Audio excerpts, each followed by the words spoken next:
ஏன் எந்த மன்னனாலும் தமிழ்நாட்டிற்குள் நுழைய முடியவில்லை? இந்திய வரலாற்றில் ஒரு பகுதி எப்போதும் படையெடுப்புகளிலிருந்து தப்பித்து வந்துள்ளது.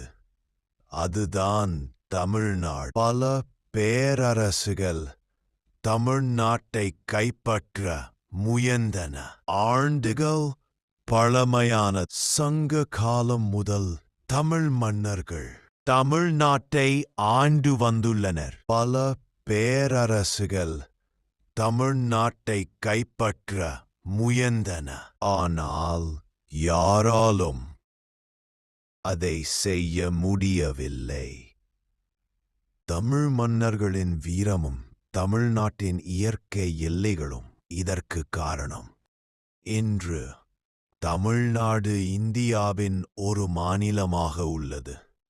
ஆனால் அதன் வரலாறும் பண்பாடும் தனித்துவமானது.